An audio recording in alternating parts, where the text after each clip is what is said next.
Okay, give me the look. Give it to me. Okay. All right. Here we go. There we go. We got it.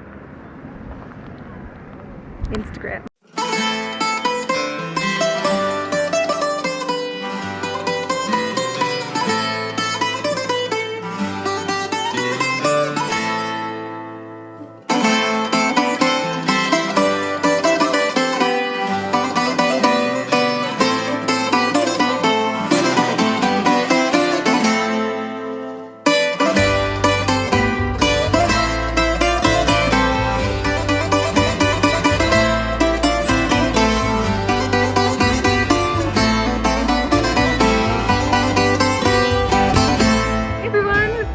Joining us on a trip to Cusco. We wanted to take some time to share with you the things that we really loved, the things that surprised us, the things that we were confused by. During the evening it gets so cold, it's like 32 or something Fahrenheit, but right now during the day, even though the temperature is not high, you're so much closer to the sun. I'm gonna put my sunglasses on. So that's one thing to definitely note, is that you are so much closer. Jeremy and I both got sunburnt even though the temperature wasn't above like 70. Any days here we get sunburnt, and it gets really warm in, like, I would say 11 o'clock to maybe like 3 o'clock. But we've loved being here. Cusco is absolutely magical. It is my definition of magical. It feels a little European, much more so I would say than like Trujillo or other places in Peru, but the structure of the city is just so beautiful because it's in like this little valley. So at night you look around and see it kind of rise up. At night it looks like you're surrounded by stars all around. We've loved the food here. I've been pleasantly surprised. There's a lot of healthy organic food, and a lot of people that will really take pride in noting that the food is healthy and well prepared and well washed so that you don't get sick if you are a tourist. Other thing that I would really recommend, if you're in good shape, walk on up to Sacsayhuaman. We enjoyed our walk up. It was a little bit tiring, a little bit exhausting, but actually so much more rewarding. And so many people are going to try and sell you things, and they'll upcharge you just for showing you where they're going or what they're doing. And you don't need to do that. Find your own way. Know the price that you want to pay, and just pay the admission instead of paying someone else to take you on a tour. It's very easy. You can pay a taxi driver to drop you off somewhere.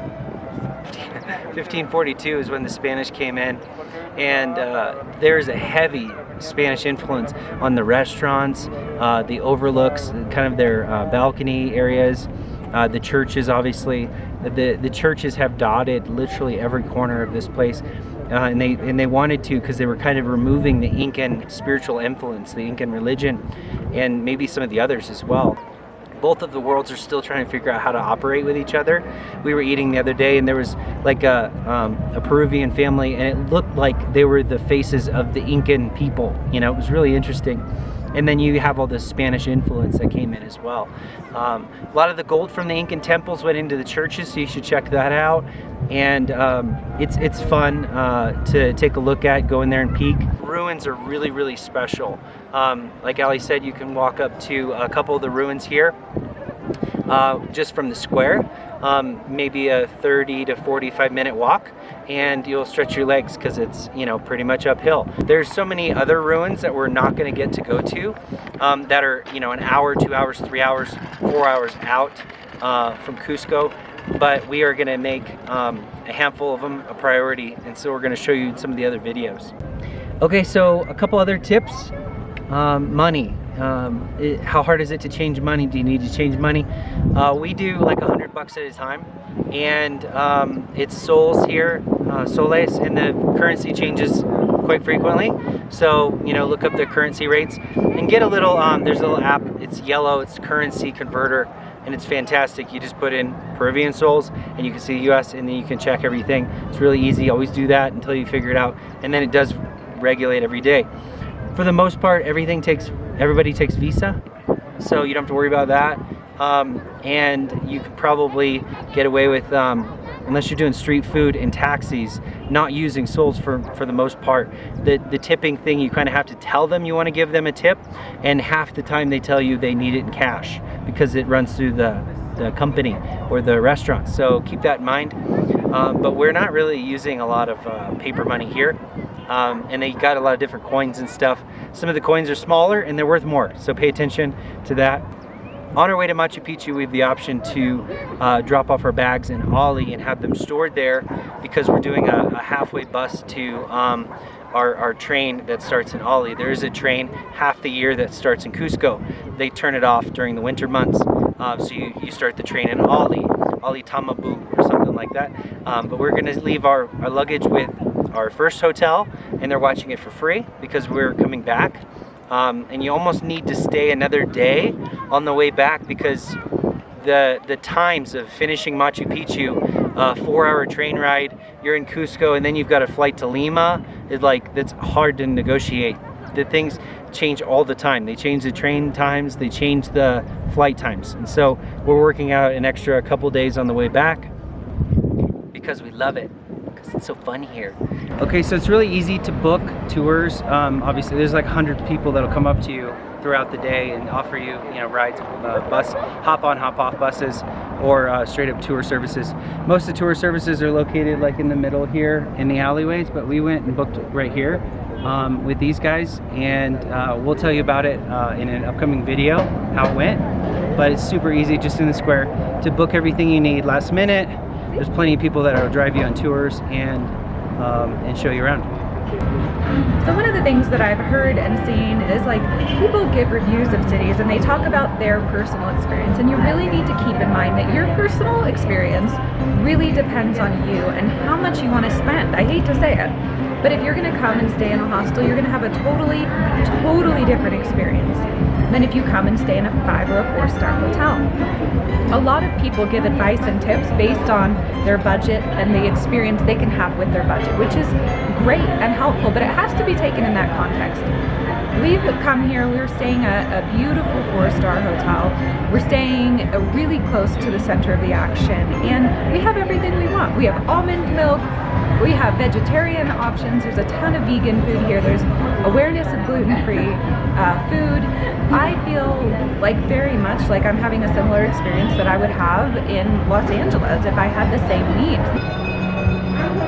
One thing I love about Cusco so far, there has been a lot more people that speak English fluently than in Trujillo, and it's been very easy by and large to get around. We've had a really great time. It is a beautiful city. Everything is really central to Plaza de Armas.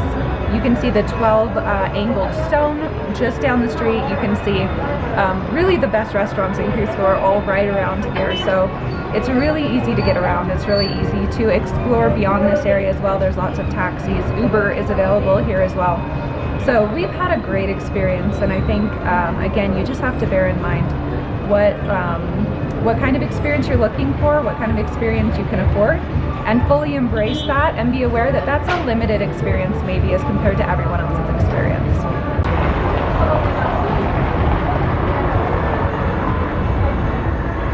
Now cue the Ron Swanson music. They're bringing me over my drink here, and we're just going to spend the next 10 minutes looking at this view. I'm just kidding. I am going to tell you my my 2 cents as well in Cusco to give you some context and perspective. The taxis are really easy to work with here. Make sure you negotiate your price and your destination before you go. I always like to pull it up on my phone and show them. The Spanish translator on Google app is fantastic, but know if you go to some of the ruins, you're going to lose signal. So make sure you get that done first. But then always have like a couple hundred soles with you, because if you have to take a taxi, they don't take Visa. But Uber, obviously, you can work that in with your credit card. So most everything here in terms of restaurants takes Visa, no problem. There's only a few places I've seen that take American Express, so you have to have a Visa that works and a Visa with a chip in it. I know that's standard now. In addition to that, they don't really add the tip in there in the beginning, so you got to tell them that you want to add a tip, and the traditional locally is 10% if you're in a nicer area. Even Starbucks has a tip jar, so they're kind of expecting that a little bit. But you can't use the Starbucks app here. It's a Starbucks Peru app, and we couldn't download it.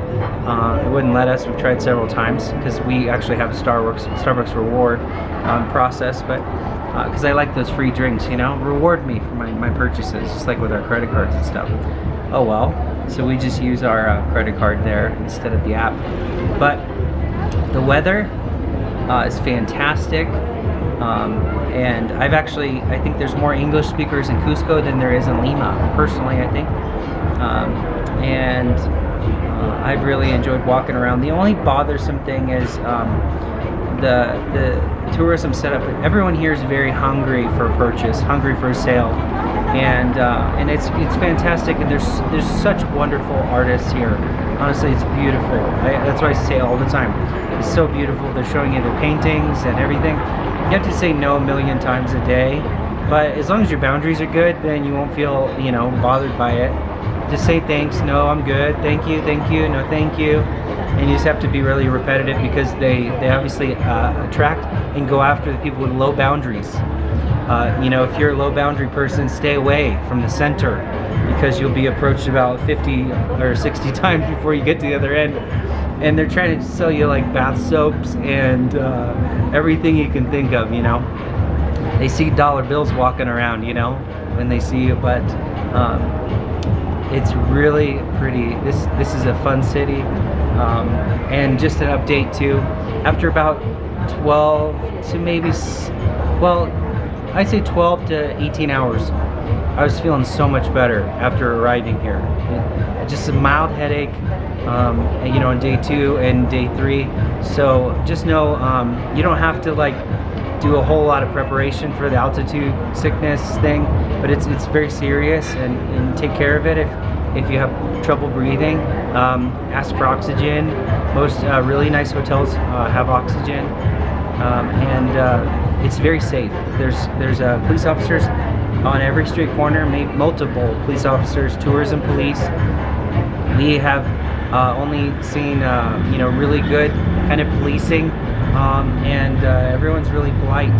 So just know that it's a very safe environment to be in, and it's totally worth coming. We're already talking about our next time maybe coming through. So another thing is very common around here is you'll see people dressed in traditional Cusco clothes, and they'll be carrying around a little sheep or a baby llama, and they'll really want to take a picture with you.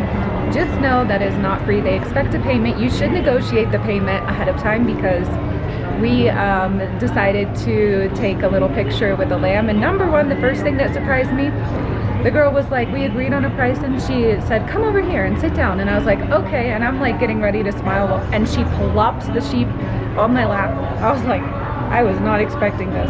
So if you're afraid of animals, just be warned, they may try that. And then the other thing is afterwards they'll try to ask, oh, I need more money, check your photos. Oh, maybe you have more than one photo. We only took one, so thankfully we just paid for the price of one picture, but they'll want to check the photo with you, and if you have more, they'll want to ask for more money.